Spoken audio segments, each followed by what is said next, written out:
A good morning, afternoon, evening, whenever it is for you. I'm going to do a little postcard video. I've had some interest because I do a lot of post crossing.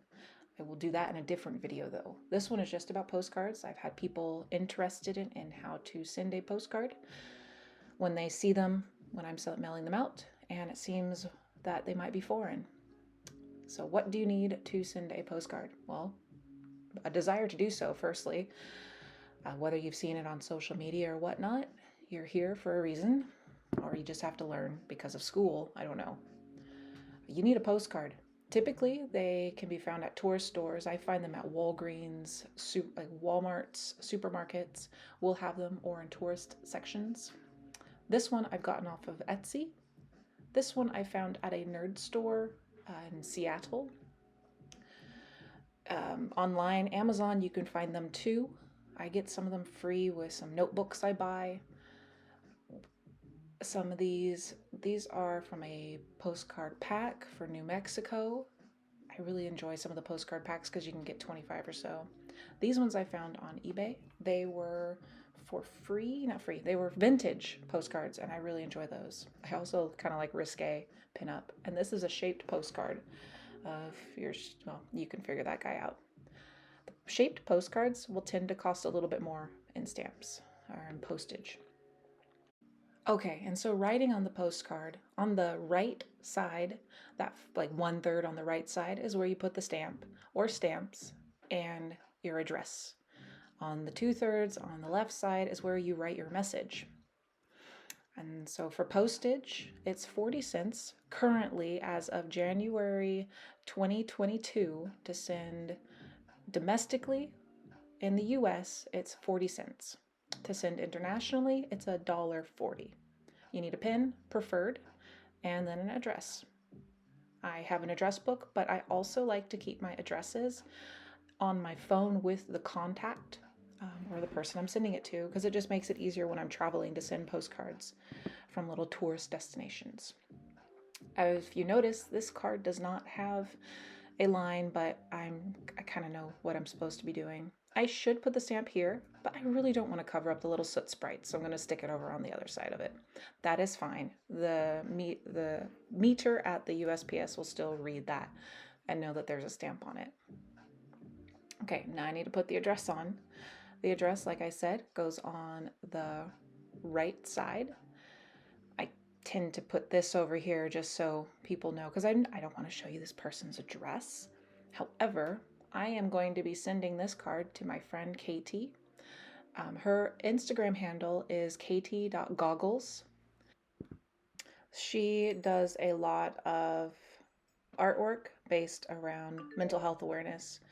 Go check her out if you're interested. I'll probably talk a little bit more about her a little bit later. But we're done. So this is it. This is all you need to do. Stamp an address, write your message. That you're set up to send your postcard. Now, you can do some extras. I know I do, but you do not need these things.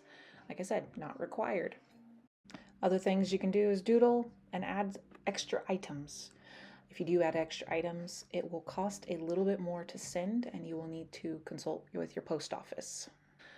Let me go find some extras. My friend Katie loves Totoro and Studio Ghibli, and so I'm going to go get my stamps, some washi tape, and some stickers. Again, if you want to follow Katie, her art handle on Instagram is katie.goggles, and she is an advocate for mental health awareness, anxiety, depression, and how it is affecting us. And she uses her art to express it and also share her story. If that's something you're interested in, definitely follow her. She does not know I'm talking about her so much. Finally found my stickers. Okay, again, not required. Now let's write our postcard and let's get this going. And so we've already got the stamp on. I'm going to just outline this with a highlighter. I think I have my mild liners here. I like to highlight, and I'm going to add that little line here. That way it's separating where the address should go versus where the message will go. Now, space considerations. I sometimes use multiple different stamps and I will line them up along the top. See how I'm doing this washi paper here right now? I'll actually do stamps all along the top to meet my stamp postage requirement. The cameras or whatever they use at the USPS, maybe I should look more into that, can still read that. I have sometimes filled up the entire postcard, back of the postcard with just stamps. I like to have this little sticky note just so I know where to write the address. I keep kind of a space, a mental block and a mental space of where this address should go. I've been doing this for quite some time. I know how much space I'm going to need to write this person's address. You just kind of work that out. My advice to you, if you're just starting and you have like larger handwriting or something, write the address first, then add your stamps, then add your message, and then add the extras. You may not be able to afford extras if you have larger handwriting. I tend to use very fine pens. I prefer a 0.38 pen. I usually get Pilot G2's 0.38s, and that is usually what I write my message with. I think the pen you see in the video right now is my Zebra Sarasa, and they're a 0.4. I tend to stick with fine tips. For mailing internationally, it is actually $1.30. I think I accidentally said $1.40 earlier, but that is all you need is $1.30. And they do sell international stamps, forever international stamps, at the post offices. That way you don't have to take up a lot of space with extra postage like I tend to do. When with my post crossing postcards, a lot of people enjoy the extra stamps on them. And so I try to make them as decorated as possible and kind of just use my stamps as decoration. All right, so with writing the message, you can start like this one, top to bottom. I tend to add the date, the time, and the weather of the day. You can write side to side, in a spiral, upside down when it comes to the message that you want to write. More important for the address needs to be like this.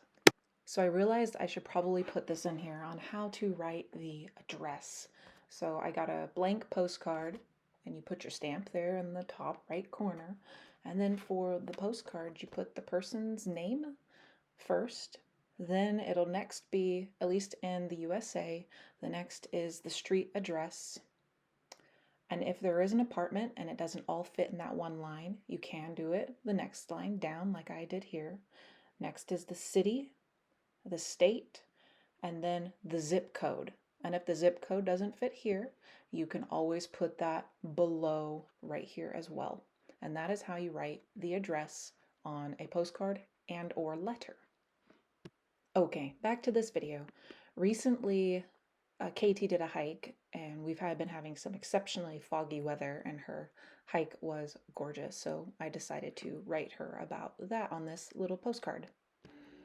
So I had a question about having my own cards printed.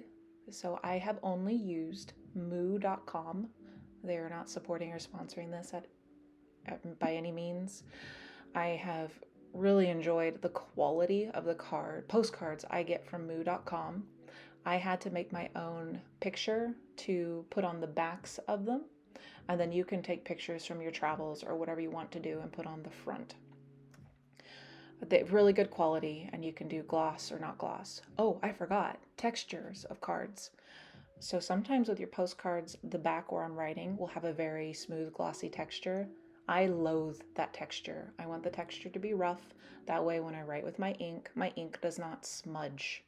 I have found that with the glossier texture and I guess the addition or whatever they do to it, it just makes the ink where it smudges. It doesn't dry as quickly, so I can't write a quick note and then just pop it straight into the mail because that glossy texture is just irritating. And sorry about the notifications you're hearing.